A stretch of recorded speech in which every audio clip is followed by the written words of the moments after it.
Apa sih yang bikin sebuah sekolah itu nggak cuma oke, tapi benar-benar luar biasa? Nah, di bahasan kali ini, kita bakal bedah cetak biru atau blueprint yang dipakai sekolah-sekolah top buat mencapai keunggulan itu. Yuk, langsung kita mulai aja. Coba deh kita pikirin bareng-bareng. Apa sih rahasianya sekolah yang hebat itu? Gurunya mungkin? Atau fasilitasnya yang canggih? Atau jangan-jangan ada sesuatu yang lebih mendasar ya? Sesuatu yang jadi fondasinya gitu? Ternyata jawabannya itu nggak serumit yang kita bayangin loh. Jawabannya tuh bukan sulap, bukan sihir. Sekolah yang unggul itu nggak muncul begitu aja. Mereka itu dibangun dengan sengaja, pakai proses yang terstruktur. Jadi, ini bukan soal nemuin rahasia, tapi soal ngikutin sebuah rencana. Nah, rencananya kayak gimana sih? Yuk kita lihat.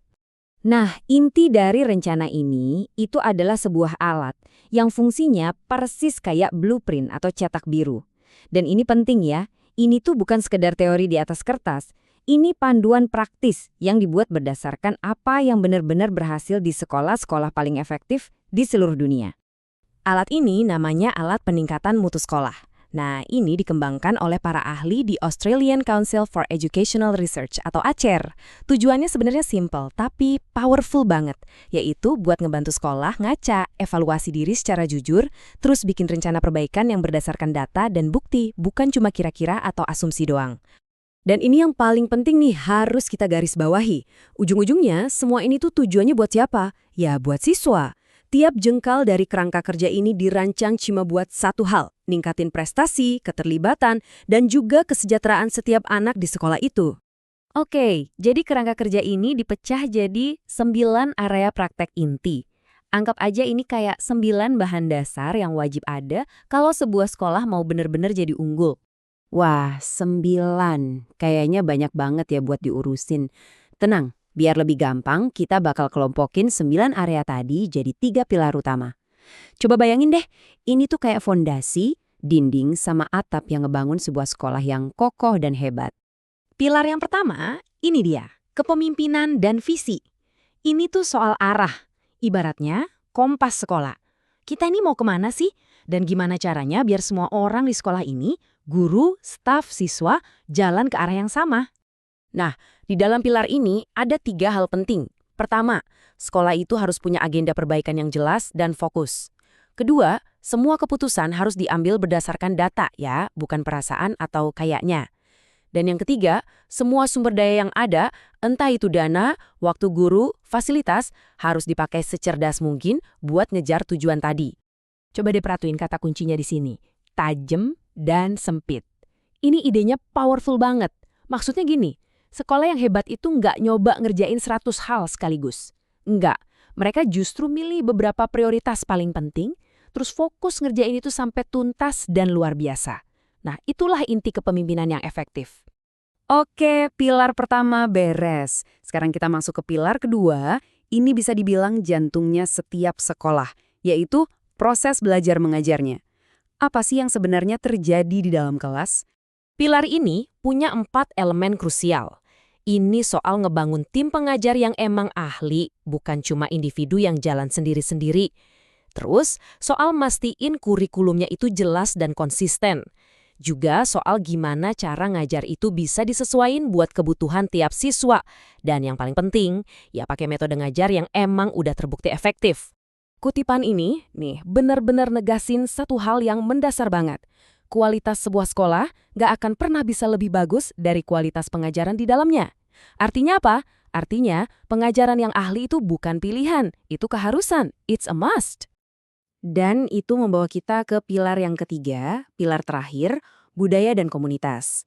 Nah, ini soal lingkungan sekolahnya, soal atmosfer yang kita ciptain, hubungan yang kita bangun, ya semua hal yang membentuk pengalaman sekolah secara utuh. Di pilar ini ada 2 fokus utama. Yang pertama, nyiptain budaya belajar dengan ekspektasi yang tinggi.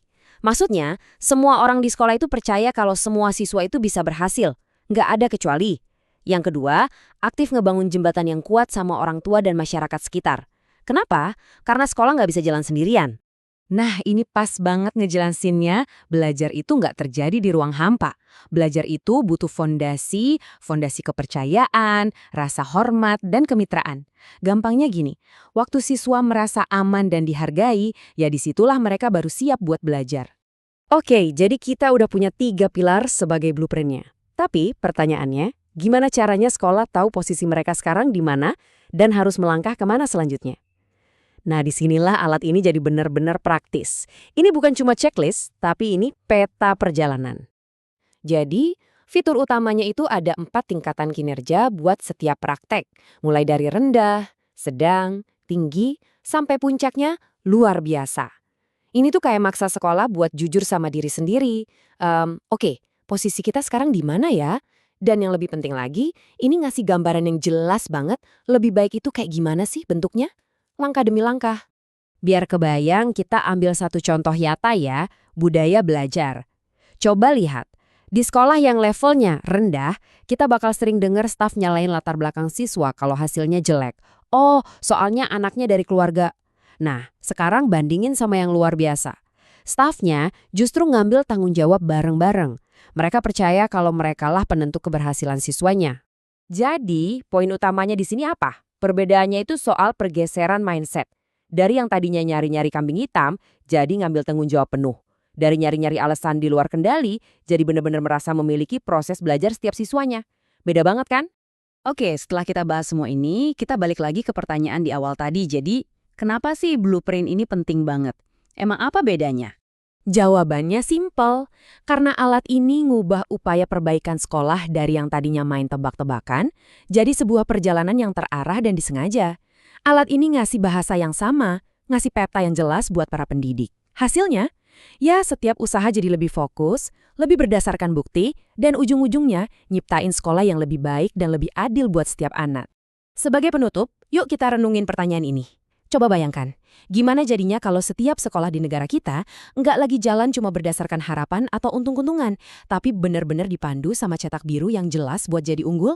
Potensi sebesar apa yang bisa kita buka buat generasi penerus kita?